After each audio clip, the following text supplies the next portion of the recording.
আসসালামু আলাইকুম, ফাতিমাস কিচেনে সবাইকে স্বাগতম। আজ আমি তৈরি করে দেখাবো টমেটোর চাটনি। প্রচণ্ড গরমে একদমই যখন মুখে রুচি থাকে না তখন এটা দিয়ে সহজে এক প্লেট ভাত খেয়ে নিতে পারবেন। আশা করি আমার আজকের ভিডিও আপনাদের ভালো লাগবে। যদি ভালো লাগে প্লিজ একটি লাইক দিবেন। এখানে আমি 1.5 কিলো টমেটো ছোট ছোট টুকরো করে নিয়েছি। এখন ঢাকনা দিয়ে ঢেকে হাই হিটে 5 থেকে 7 মিনিট টমেটোগুলোকে সেদ্ধ করে নিব। এই তো আমি ফিরে আসছি 5 মিনিট পর। এখন আমি আবারও একটু ভালোভাবে নেড়ে চেড়ে দিচ্ছি। এই পর্যায়ে আমি কোনো লবণ হলুদ কিছুই ব্যবহার করব না।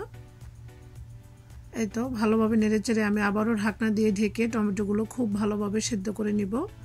এই তো ফিরে আসছি আমি আরও 5 মিনিট পর। দেখতে পাচ্ছেন টমেটোর কালারটা আমার চেঞ্জ হয়ে গিয়েছে এবং টমেটো থেকে পানিটাও শুকিয়ে গিয়েছে। এখন আমি টমেটোর উপরের স্কিনটা ফেলে দিব।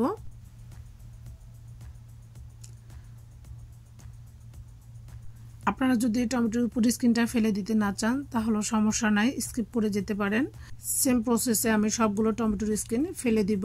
এখন আমি হাফ কাপ তেল দিয়েছি একটি হাঁড়িতে, দিয়ে দিয়েছি 4 টেবিল চামচ রসুন কুচি এবং বড় একটি পেঁয়াজ কুচি। এখন আমি রসুন এবং পেঁয়াজটাকে খুব ভালোভাবে গোল্ডেন ব্রাউন কালার করে ভেজে নিব। এই তো দেখতে পাচ্ছেন পেঁয়াজটা যখন হালকা সফট হয়ে এসেছে ওই পর্যায়ে আমি 1 চা চামচ কাঁচা আস্ত জিরা দিয়ে দিয়েছি 5-6টি কাঁচামরিচ ফালি করে। এখন আমি তেলের সঙ্গে সব কিছু খুব ভালোভাবে ভেজে নিব। এখন আমি এক এক করে এই তেলের মধ্যেই বাকি মশলাগুলো অ্যাড করব। দিয়ে দিচ্ছি 1 চা চামচ হলুদের গুঁড়া, দিয়ে দিচ্ছি হাফ চা চামচ ধনিয়া গুঁড়া। এখানে আমি আর কোনো মশলা ব্যবহার করব না।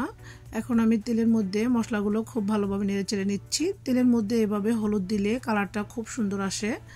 তো এই তো দেখতে পাচ্ছেন আমার পেঁয়াজের কালারটা একদমই গোল্ডেন ব্রাউন কালার হয়ে গিয়েছে। এখন আমি ওই যে আগে থেকে সেদ্ধ করে রাখা টমেটো মিশ্রণগুলো দিয়ে দিচ্ছি।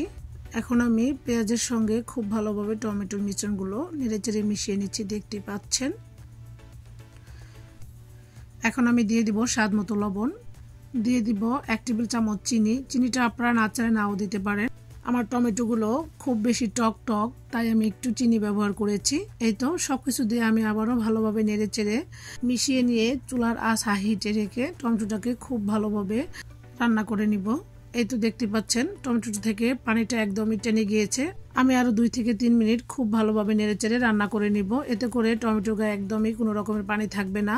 এভাবে টমেটো চাটনি তৈরি করে রুম টেম্পারেচারে রেখে 1 সপ্তাহ খেতে পারবেন। এতে করে টমেটোটা ভালো থাকবে, নষ্ট হয়ে যাবে না। এই তো দেখতে পাচ্ছেন আমার টমেটোর চাটনি একদমই রেডি। আপনাদেরকে আমি একটু কাছ থেকে দেখাচ্ছি আমার টমেটোর চাটনিটা কতটা লোভনীয় এবং ইয়াম্মি হয়েছে দেখতে। আশা করি আমার আজকের রেসিপি আপনাদের ভালো লাগবে। যদি ভালো লাগে প্লিজ আমার চ্যানেলটি সাবস্ক্রাইব করে পাশে থাকবেন। রেসিপি সম্পর্কে আপনাদের যদি কোনো প্রশ্ন থাকে অবশ্যই কমেন্ট করে জানাতে ভুলবেন না। এখন আমি গরম গরম টমেটোর চাটনিটাকে সার্ভ করে নিচ্ছি। এটা কিন্তু বাসার ছোট বড় সবাই খুব পছন্দ করে খেয়ে নিবে। পোলাও, বিরিয়ানি, খিচুড়ি সবকিছুর সাথে খুবই যায়। এটা আমি যতই খাই তত এটার প্রতি আমার ভালোবাসা বেড়ে যায় এবং গরমে এটাই আমার একমাত্র ভরসা। আমার আজকের ভিডিওটি কেমন লেগেছে অবশ্যই কমেন্ট করে জানাতে ভুলবেন না। আল্লাহ হাফেজ।